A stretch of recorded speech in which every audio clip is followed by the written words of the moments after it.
Hello and welcome to the Monroe Method Clancast. I am Jason Monroe. This is episode 147. Oh, it's been a minute. So if you're listening to this in the future, you will notice no difference. But for those of you who actually listen to these on a Friday when they come out, which quite a lot of you do actually, and a lot of you have messaged me, asked me why there hasn't been any episodes. 22nd of August was the last one. It's the 15th of September, Monday the 15th of September today. Here is a little bit of what's going on, or has been going on in my world. So here's a little update. The separation stuff is still happening. Won't bore you with that, that's still going on. But the house went on the market at the end of August. So between working and all the other stuff, getting the house ready for the pictures and everything that went with that. If you've ever sold a house, you'll know how stressful that is. And then my father-in-law's surgery was scheduled for the first week in September. No, it wasn't. It was scheduled for the end of August, wasn't it? This is the 15th. You didn't just get the surgery 2 weeks ago. It wasn't, because I've been doing stuff since then. No, it must have been the end of August. So then my father-in-law went in for his major surgery, which I'm sure I've mentioned at some point. So he was going in to get surgery on his brain and his heart. I didn't know the heart part was in there. So he went under the knife for 9 hours. Which is scary. You know, it's most of the stuff that can go wrong, or I might be wrong here, but my impression is that most of the stuff that can go wrong with surgery is the fact that you're under anaesthetic. That's the scary part. And under anaesthetic and being kept under anaesthetic for 9 hours and probably getting topped up during the process. If I have any anaesthetists listening, you can let me know. But yeah, so that was scary. So he went into the hospital on the Sunday. Surgery was on the Monday. And of course, we're all sat at home. My poor mother-in-law sat at home worrying herself sick. But it was all fine. He came out of surgery. He was okay. He recovered the next day. And would you believe they let him home on the Wednesday? They said there was no really need to keep him in. Everything was fine. And he would be just as well recovering at home than he would be sitting at hospital recovering. So he came home on Wednesday morning. Wonderful. But then my mother-in-law let on that she had had pains down her left side, tingling down her left side since he went into hospital on Sunday. So she went to hospital on Wednesday, got kept in, and it turns out she had worried herself into a heart attack. And while she was in there, they did lots of other checks. She has emphysema. She's destroyed her lungs with smoking. And she got hit with a few health scares. So, yeah. Obviously, my father-in-law got sent home to recover, where his wife, my mother-in-law, was going to be taking care of him. And they were basically ships in the night. You know, he came in, she went out, and he didn't see her again.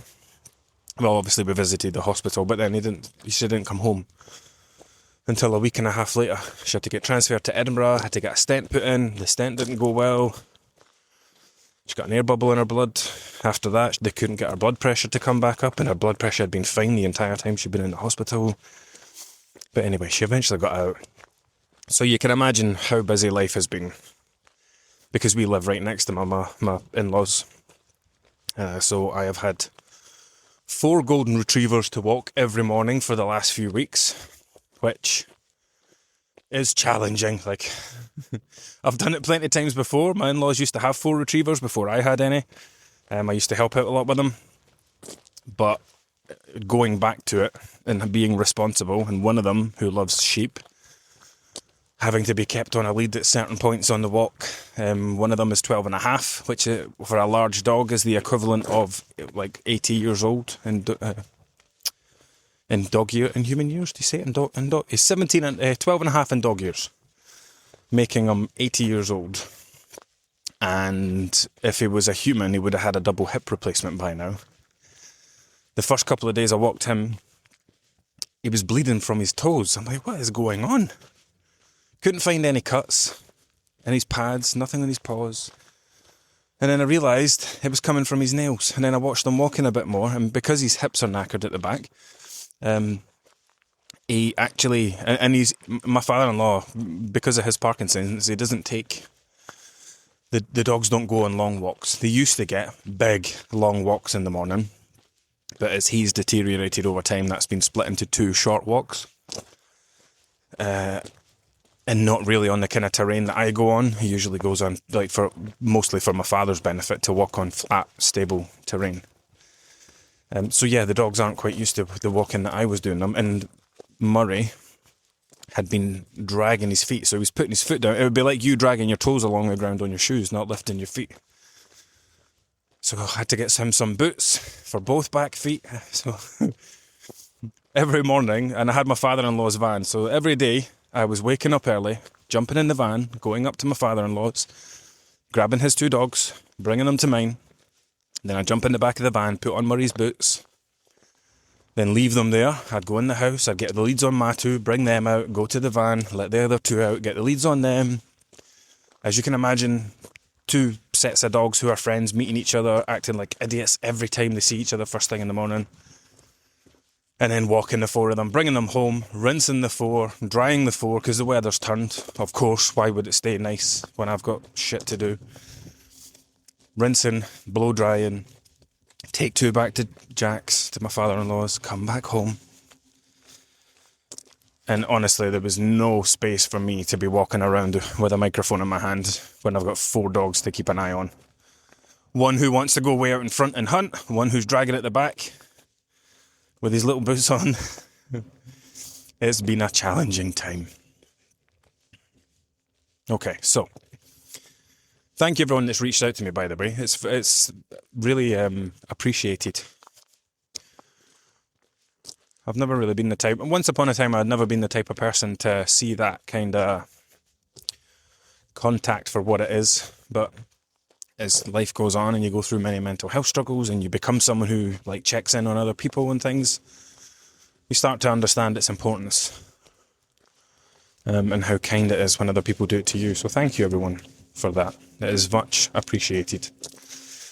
Right, what the are we going to talk about today? I just censored myself. What we're going to talk about today. Do you know, somebody asked me if there was one thing that I could change about food, what would it be? Like, what's one thing, if you could wave a magic wand and change something to help, like, everybody in the world, like, to help their weight, to help their health, to stop them from struggling, like, what would that one massive thing be? And it was a bloody good question.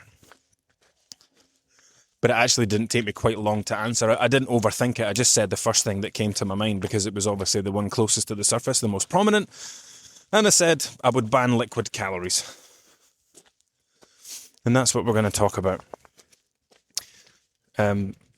Liquid calories are a plague on this earth. They are responsible for so many health issues, reducing people's quality of life, increasing people's weight, making them miserable, destroying their confidence, increasing their stress and anxiety, putting strain through their bodies. Because liquid calories, I wouldn't say I ban all of them, I'll kind of go through it, but there is a time and place for liquid calories. However, there are who needs liquid calories? Athletes. Athletes need liquid calories because athletes... I'll give you an example. The Tour de France was on recently. I went to a conference once and there was a guy there, I forget his name, he's a doctor, but also a nutritionist from the Sky cycling team. And it's interesting, the Tour de France is like the Formula One of cycling, because a lot of the stuff he was talking about is very similar to Formula One. You know, they're trying to make changes and improvements to squeeze out every last piece of performance from the cyclist, but also from the bike. And they're very similar. But with the cyclist, Tour de France cyclists are getting through 10,000 calories a day. That's the... If there were a car, you know, they would need a few tanks of fuel.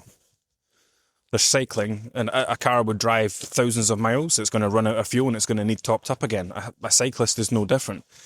The cyclist's body is the car. The food is the fuel that fuels the body. And they're getting through upwards of 10,000 calories a day. Now, you probably can't imagine eating 10,000 calories a day. That's a ridiculous. I mean, you probably could do it, but it would probably be very expensive and it would be very out of the norm for you. You would have to be someone who ate takeaways 2 or 3 times a day. You'd have to go have a big McDonald's for lunch, a Chinese takeaway at night, eat lots of crisps and chocolate and stuff in between, like super high calorie stuff, but at scale. But imagine how shit you would feel eating 10,000 calories. Now, you cannot place someone who feels like shit on a bike and expect them to cycle hundreds of miles. So how do they get around that? Liquid calories. So yes, they will get a substantial amount of calories from food. I imagine, and this is me guessing, I'm not a performance nutritionist, but they must be getting somewhere between 3,000 to 5,000 calories maybe from food, maybe a little more. But then the rest is liquids. It's going to be gels. It's going to be sports drinks in their water bottles. I'm sure they're not buying Lucozade Sport and drinking it. I imagine it's pre-prepared stuff. But again, I'm not a sports nutritionist. But it's probably pre-prepared stuff, water mixed with sachets of things that contain glucose and electrolytes, etc. So yeah, that's who needs liquid calories. Everybody else in the world. Now remember, I won't get into this today. I'm going to be very on topic, but I spoke to someone who was talking about not eating enough to lose weight. I'm like, look, that's literally how you lose weight, by not eating enough. You've gained weight because you eat too much. Now you're going to lose weight by eating too little. That's how it works. There is no mechanism where you can't eat enough to lose weight. The only people in this world who are not eating enough are people who do not have weight to lose.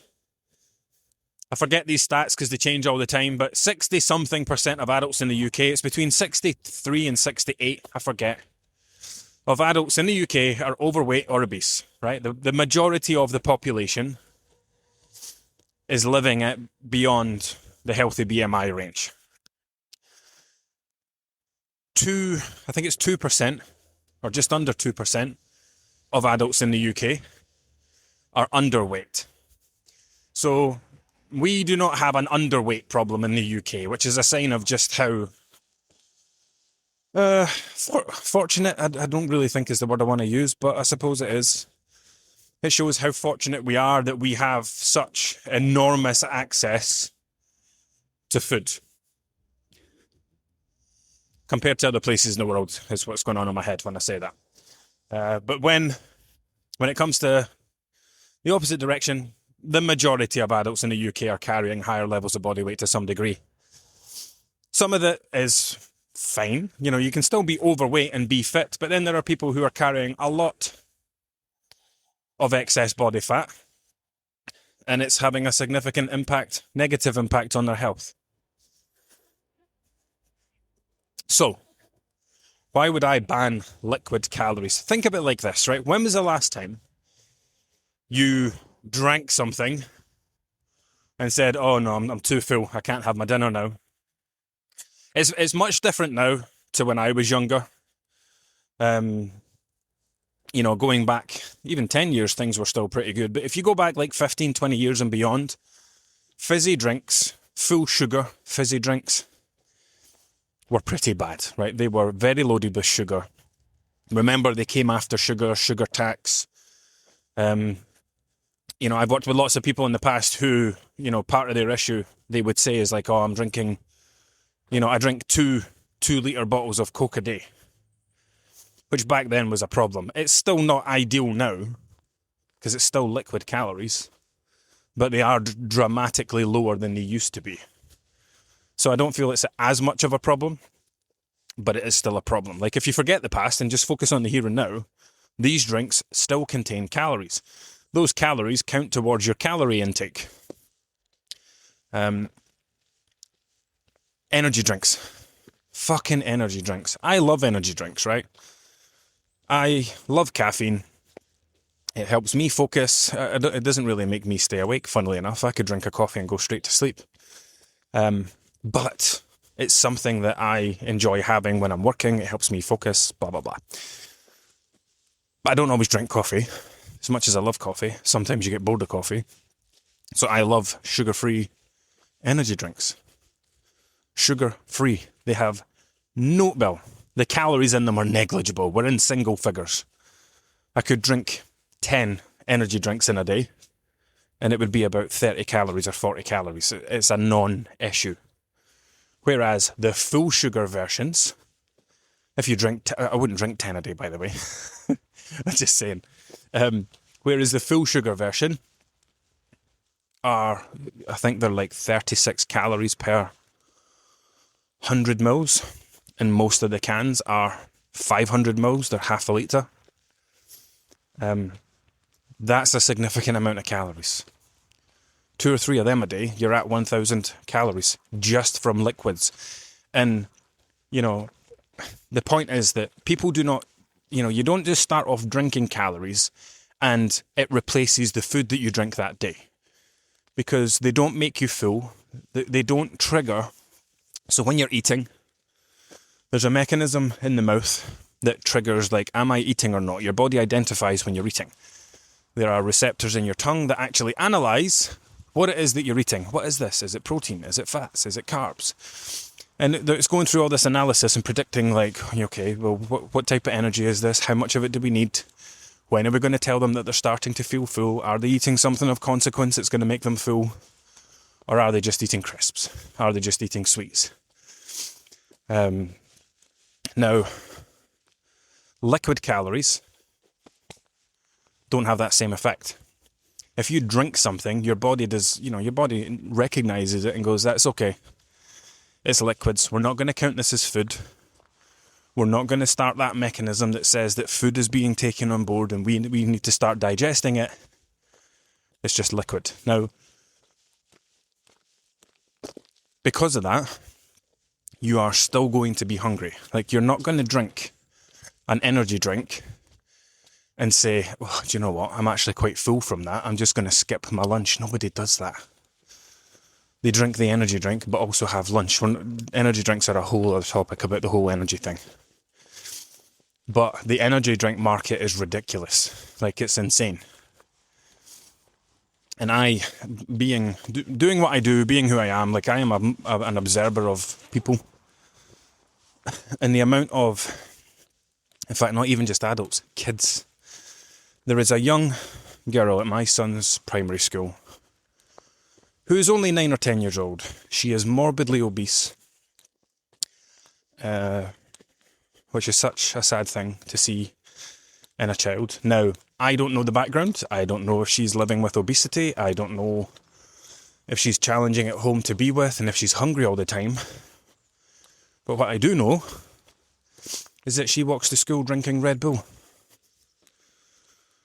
So that's coming from somewhere. She's not buying it at the shop, because we all know the guy in the shop and he's fantastic with the kids. He would never let the kids have energy drinks. So that's coming from home. And she's been challenged at the school gates about it. And it's just something that makes me so sad. Like, yes, it's not going to solve all our weight problems, but it would certainly solve some of them. So, liquid calories, anyway. They're not contributing to satiety. You know, if your issue is hunger throughout the day and you eat in response to your hunger, fine. But if you then drink calories on top of that, it's like eating double. It's like bypassing the system. Your body said, you've just had your breakfast, your tummy started to get full, and we sent a signal to your brain to say that it was time to stop. You're full, you don't need to keep eating. Now, if you're good at listening to that and you don't clear the bowl or the plate, Awesome. You've went through the process. You were told you were hungry, you were told you were full and you didn't need any more, and you managed to listen. Great. If you now start going and drinking calories, then it's like bypassing the system. It's like overriding it. Your body's there going, great job everybody, that was a successful meal. They didn't overeat, they didn't finish the bowl, they didn't clear the plate, whatever you were eating. Let's go for a tea break.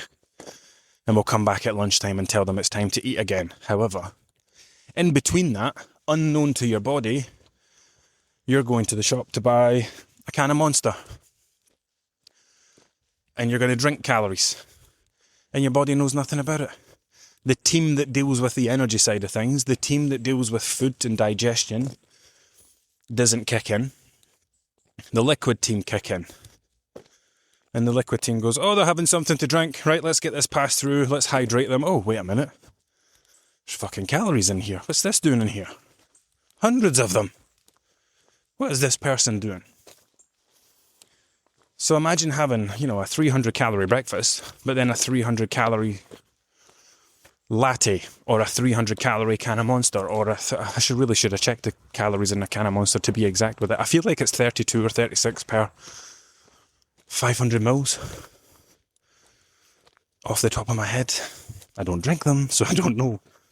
I'll check when I get back, because I've got a can of Monster in my garage that is probably out of date from an Instagram reel I did, I don't know, 2024, 2023 maybe.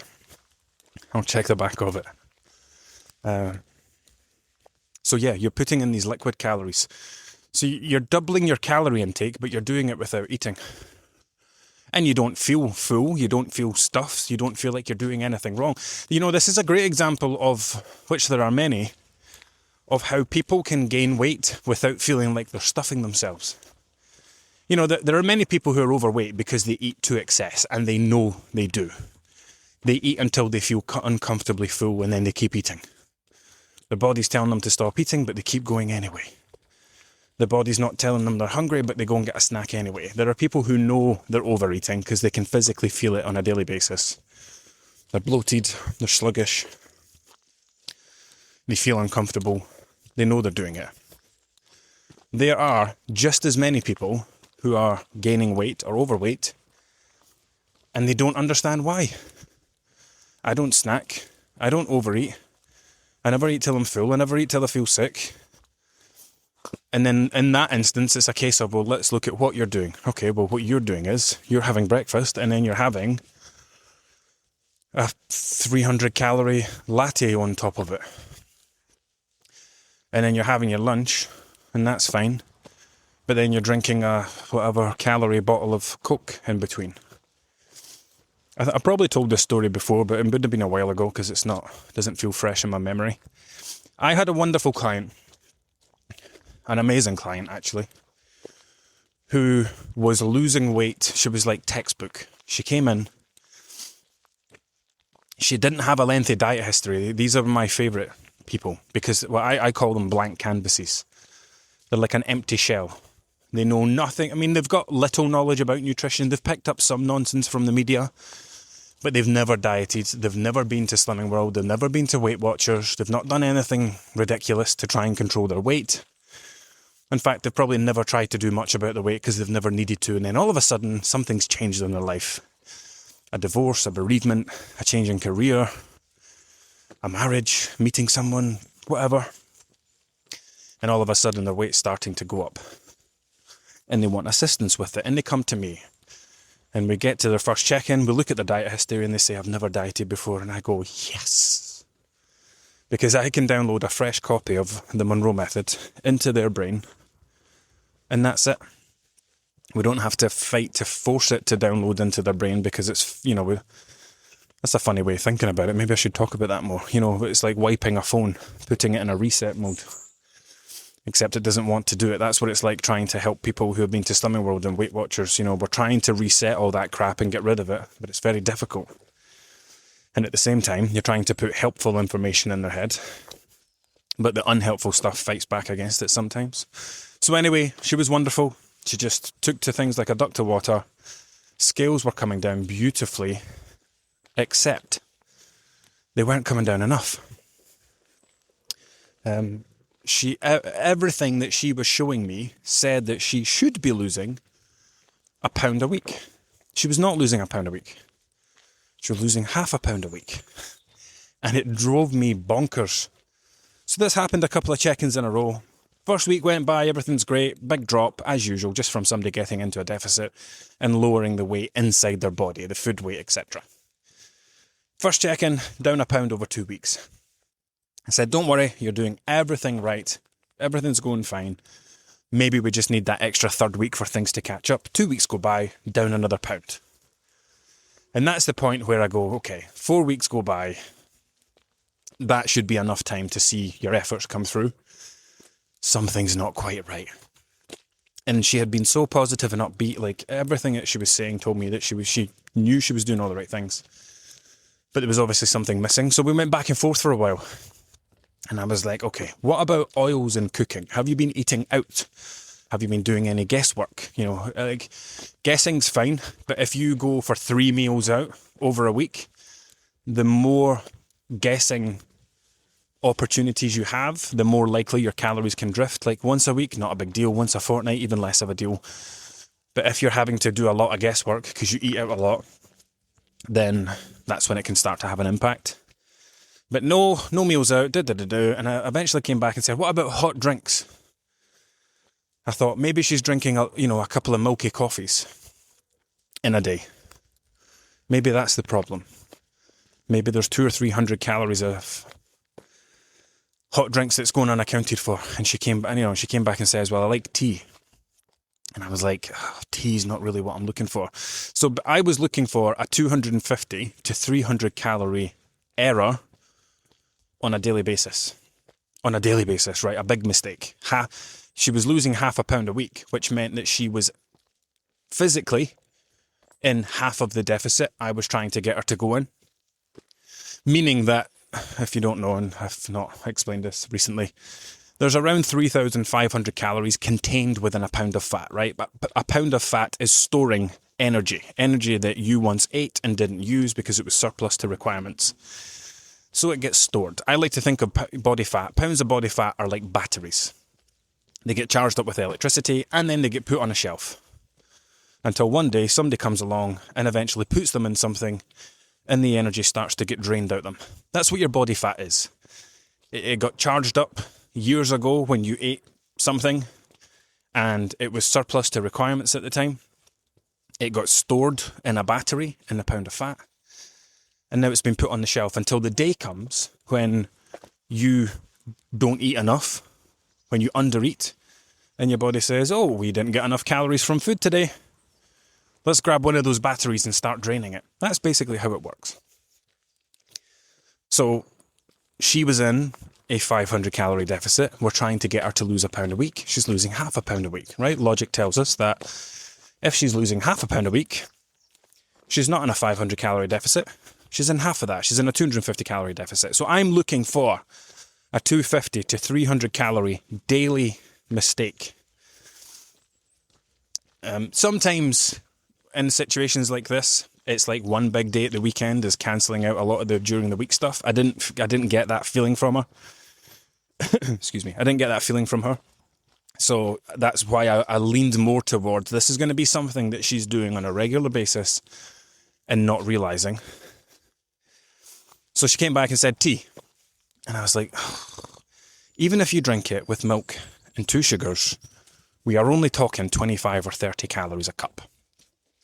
You know, I was looking for lattes. I was looking for, I have 2 of these latte sachets at 180 calories each with milk or whatever. But she said tea. And I said, okay, well, how much tea do you drink? Around 10 cups a day. I went, you bugger. That's it. That's the problem. And she said something, it was along the lines of, I thought tea just counted towards your hydration. And it was such an incredible example of how oblivious people are to liquid calories. Yes, tea does count towards your hydration. It is that, if you're drinking a tea with milk and sugar, it is actually more hydrating than just plain water. because of the electrolytes involved. So it's actually more hydrating than water. You know, if you take a cup of water and a same size cup of tea, the tea will hydrate you more than just the plain water because it contains electrolytes, which help with hydration. So, yeah, I confirmed that it does count towards your hydration. You're right. Your 10 cups of tea are super hydrating you. However, they also contain calories. Let's forget that it's tea for a second. What are you drinking? You're drinking milk, which contains calories. You're also drinking teaspoons of sugar, which contains calories. But because you've combined it into tea, it's giving, and because of your preconceptions around tea, oh, it's just water, it's just hydrating, you've reached this point where you think that, oh, that's not really a thing that affects your weight.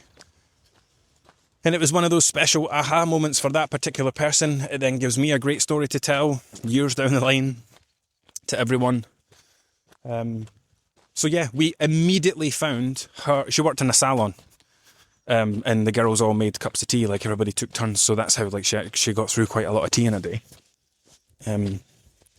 And yeah, it was a complete turning point for her. She went, "Oh my God, you're telling me that I'm drinking 250, 300 calories a day in tea?"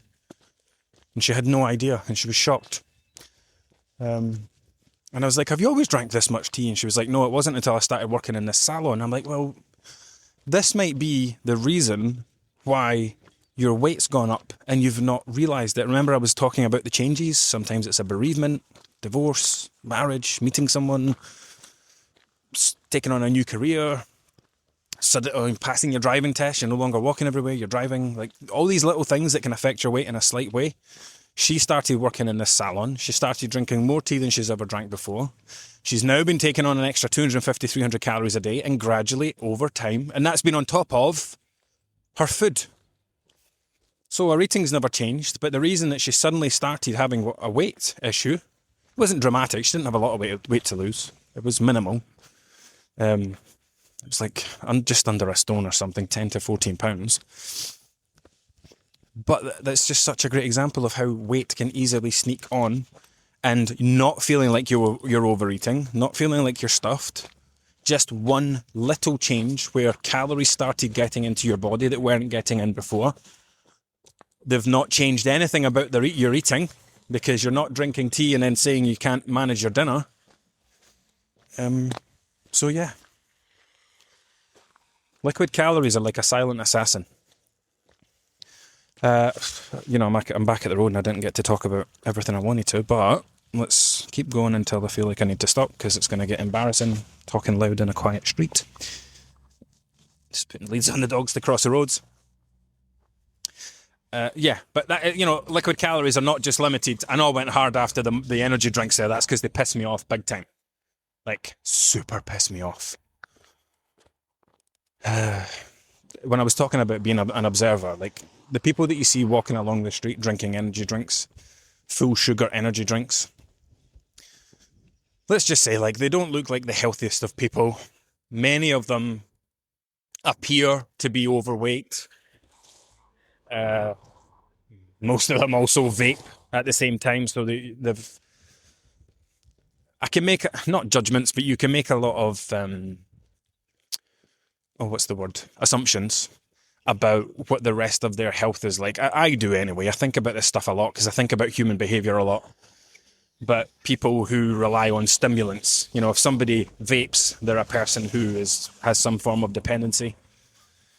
They'll also lean on other things. Like it's highly likely that, people who do things like vape or use alcohol, they'll have multiple outlets for it. It's not just a pleasure thing. I've got a school kid shouting at me. I've reached that point in my life where school kids shout at me.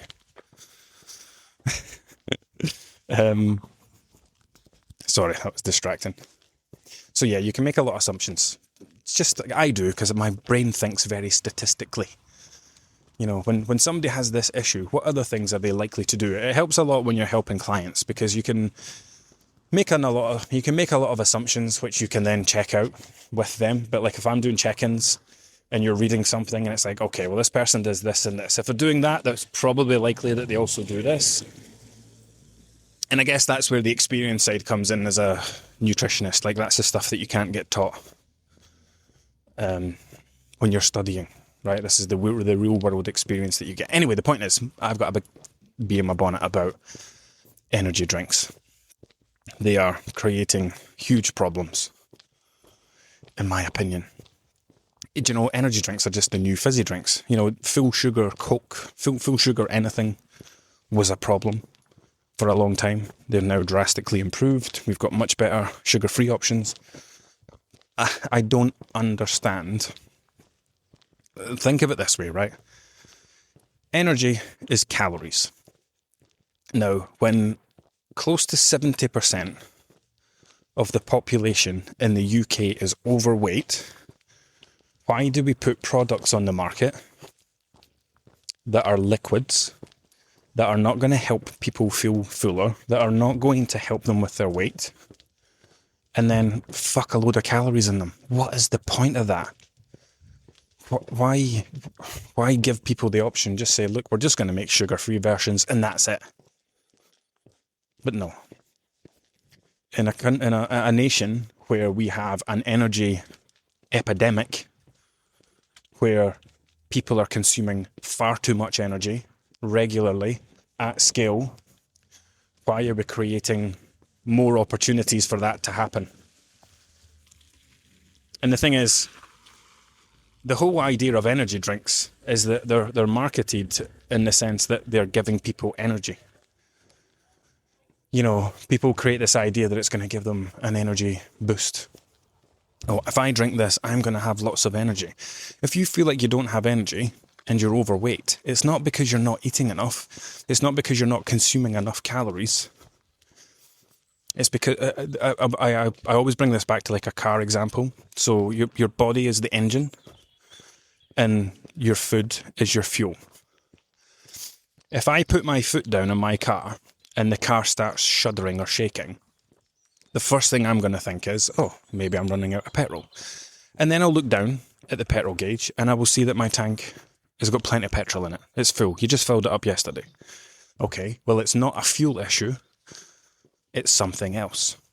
And it's the same with your body, right? If you waking up every day feeling yucky, feeling rubbish, feeling like you're lacking energy, but you know that you're eating plenty, you might have levels of body fat that show that you're eating plenty, you're eating too much to the point where it's being stored in those batteries. You've got all these batteries on the shelf. So if your lack of energy, it's not a fuel issue. It's not because of a lack of calories. It's something else. It's something wrong with the engine. And that's the part that you need to figure out. You know, if you feel like you're lacking energy, you don't, and this is how people think, they go, oh, I've not got much energy today. I am going to go to the shop and buy an energy drink, and that will give me energy. And it does, just not in the way that you think. I'm almost at home now. I didn't get a chance to talk about alcohol calories. I didn't get a chance to talk about other liquid calories. But I think that's enough. You've got the point, right?